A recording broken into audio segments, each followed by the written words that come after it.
nosotras queríamos comenzar la entrevista preguntándole en qué se desempeñaba usted antes de ingresar a la vida política. Bueno, yo tengo una vida ya larga y diversa.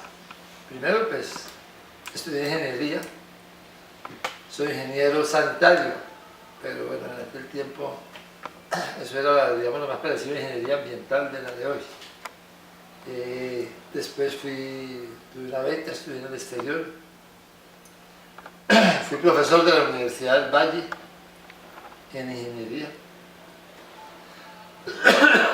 Y después me metí al M-19, que era el M-19, un grupo armado, una guerrilla. Apareció en 1974, yo ya para entonces era ingeniero y estaba enseñando en la universidad y después me nombraron decano de ingeniería sanitaria.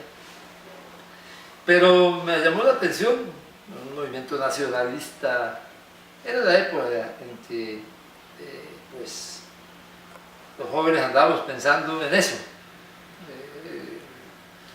Por lo menos los jóvenes de las universidades públicas, ¿no? Yo estudiaba y era profesor de la Universidad del Valle. Y me tocaron los grandes movimientos estudiantiles de finales de los años 60, principios de los 70. Entonces terminé metiéndome al M-19 y terminé yéndome al Cauca, a unas montañas, para unos páramos. Y bueno, pasé en el M-19 unos años. Y cuando llegamos a convencernos de que no había ningún sentido en el alzamiento armado porque no íbamos a ganar nunca, pues decidimos firmar la paz. Hicimos una negociación de paz con el gobierno de Virgilio Barco en 1989 y a principios de 1990 firmamos la paz. Y en ese momento, pues, uno firma la paz es para participar en política, ¿no?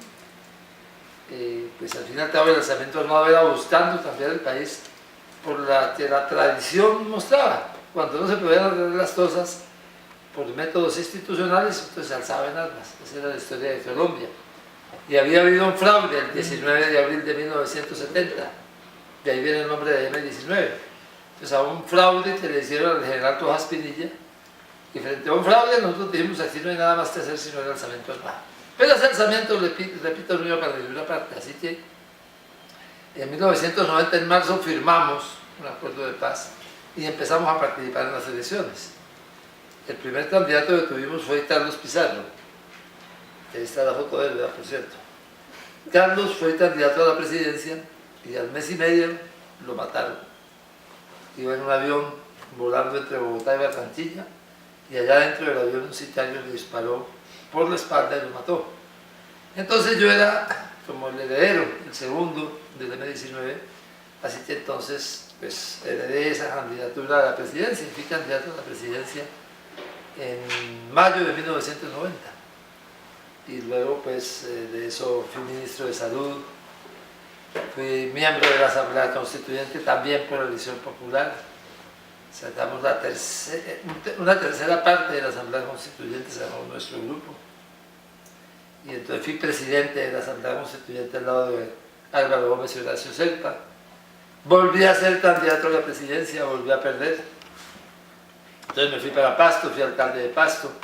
Volví de Pasto a Bogotá, me presenté a la Cámara de Representantes, me dijeron representante de la Cámara por Bogotá en el 98. Después al Senado en el 2002. Me volví a presentar a la presidencia, volví a perder, entonces me volví a ir para Pasto, pero esta vez como gobernador de Nariño. Y de allá terminé hace año y medio y me vine para acá. O sea que, digamos, en términos de política electoral, desde 1990 hasta hoy, pero en términos de política entendida como la necesidad de un cambio en la sociedad colombiana, pues desde que me metí a la guerrilla, desde 1974, cuando todavía ejercía de ingeniería, ¿no? Y era profesor y tenía una empresa de ingenieros también. De modo que desde esa época estaba pensando en que había que hacer una transformación, un cambio en la sociedad colombiana, si queremos llamar a eso política, yo creo que eso es política finalmente. De modo que dos etapas, una del alzamiento armado, de estudiante y después del alzamiento armado, estudiante, profesor del alzamiento armado, y después, desde 1990 hasta hoy, 23 años, yendo a las elecciones. ¿Y qué fue lo que más le llamó la atención para participar en el M-19? Porque en otro grupo armado. Pues en ese momento estábamos buscando dónde dónde hacer la rebelión armada. Y yo empecé a mirar las FARC, me pareció una guerrilla comunista, prosoviética, eso no me llamaba mucho la atención. El EPL era pro-chino, peor, porque yo no entendía todo o menos el chino. Apareció el ELN, una guerrilla como de inspiración del padre Camilo Torres y como apoyada por los cubanos, pero al padre lo mataron muy rápidamente. En el primer combate mataron al padre Camilo Torres y hubo unas peleas internas dentro del ELN, entonces no queríamos tener nada que ver con eso. Entonces no había para dónde, digamos, no había dónde meterse. Entonces unas personas, unos jóvenes, sacaron la espada de Bolívar que estaba en la quinta de Bolívar aquí en Bogotá y dijeron: somos nacionalistas, Bolívar es nuestro paradigma, defendemos la victoria que tuvo el general Rojas Pinilla, somos el brazo armado del pueblo de la pista. Y yo dije: eso me gusta, porque están hablando de un lenguaje nacional, están hablando de un lenguaje que yo entiendo, que la gente entienda. Y bueno, ahí me metí. Empecé a buscarlos, ¿no? Pues claro, como yo había estado en el movimiento estudiantil, pues tenía muchos amigos estudiantes que habían estado en todas esas revueltas. Empecé a buscarlos hasta que los encontré. Ustedes son de 19, sí, yo me quiero meter ahí. Y pues ya en ese momento tenía una beca de la Fundación Rockefeller y estaba ya trabajando en una serie de programas de desarrollo rural. Pero ya me metí, entonces después fui a estudiar al exterior. Pero ya había por lo menos dado el primer paso. Cuando volví ya resolví meterme mucho más de lleno. O sea que se podría concluir que lo que le llamó la atención fue la filosofía que representaba la universidad. Sí, claro, una ideología nacionalista. En un momento en que todo era, digamos, como ideologías extranjeras. Esta era nacionalista.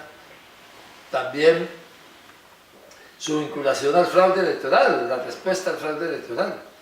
Yo no había votado por el general Rojas Pinilla, que era el candidato en 1990, perdón, en 1970. Pero, pues yo decía: pero si a este general le robaron las elecciones, ¿a quién le van a respetar la victoria? Entonces todo eso me llevó a tomar la decisión de meterme en medicina. Y bueno, ¿cómo fueron en sí los años 80, ya todo ese proceso que tuvo en medicina durante ese? Primero, pues, en el 79 me fui definitivamente para el monte. Dejé casa, carro y beca, para decirlo así. Yo estaba muy bien, era decano, tenía pues, mucho futuro, tenía una firma de ingenieros propia. Un señor me dijo: yo le quiero dejar esto de herencia, que era una empresa de construir piscinas, ¿no? Entonces me dijo: no quiere recibir esto y no sirve para nada y yo lo voy a dejar a usted.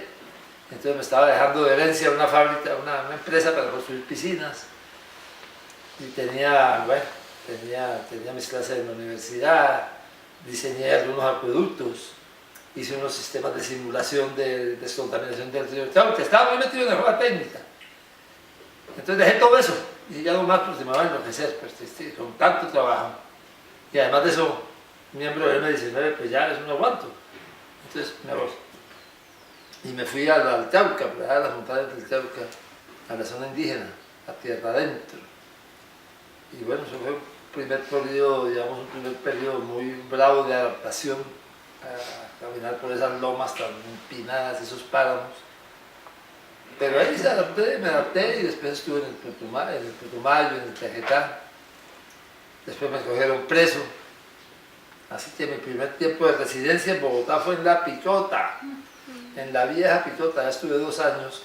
Consejo verbal de guerra al joven, pin. Rebelión tomando, condenado a La Picota. Así que anduve en La Picota 2 años. De ahí salí por pena cumplida, porque la rebelión tenía una pena máxima de 6 meses. Así que apenas levantaron el estado de sitio, pues yo llevaba 2 años, me soltaron. Me volví a ir por el monte. Y otra vez pasé por otras vueltas en el Cauca, en la zona de la costa del Pacífico. Y luego vino un intento de diálogo y de negociación con el gobierno de Belisario Betancur. En 1984 me nombraron como el jefe del grupo de negociadores del M19. Y salimos aquí a Bogotá. Y eso no iba para ninguna parte. Eso realmente no había ninguna intención de negociar, pero teníamos una capacidad de convocar muchísima gente y empezamos a hacer manifestaciones en las plazas públicas y a llenarse las plazas públicas y a echar discursos en las plazas públicas. Y en eso estuvimos 10 meses, hasta que a los 10 meses me tiraron una granada en Cali, que me puso a hablar así claritico como hablo ahora. Esa fue la granada, esta pierna me la amputaron también. Casi me matan por esa granada. Me llevaron a México y en México me cortaron la pierna. Por solicitud de una serie de periodistas, el gobierno autorizó para que me saltaran a México. Entonces allá en México me llevaron a un hospital y allá llegaron a la conclusión de que esa pierna estaba muy desbaratada y que había que cortarla. Entonces me amputaron la pierna y bueno, salí pesando del hospital como 37 kilos. Después de estar 60 días en cuidados intensivos y después en cirugía y todo eso. Y bueno, entonces me fui a comer 3 veces al día y a subir de peso, y ya estuve un tiempo en México, después estuve en Cuba y después salí a dar vueltas por ahí. Cuando ya volví a caminar, porque me pusieron mi primera prótesis, ¿no? La felicidad más grande del mundo para mí fue eso, volver a caminar, después de estar 6 meses, 8 meses en silla de ruedas, ¿no? Sin pierna, con muletas, volver a caminar, fue una fantasía. Y bueno, ahí estuve hasta que volvió y se intentó un nuevo proceso de paz, esta vez con el gobierno de Barco, ese sí salió bien, y entonces me incorporé al grupo de negociadores y finalmente firmamos los acuerdos de paz y empezó la segunda etapa de la historia de participación política. ¿Ah? Sí.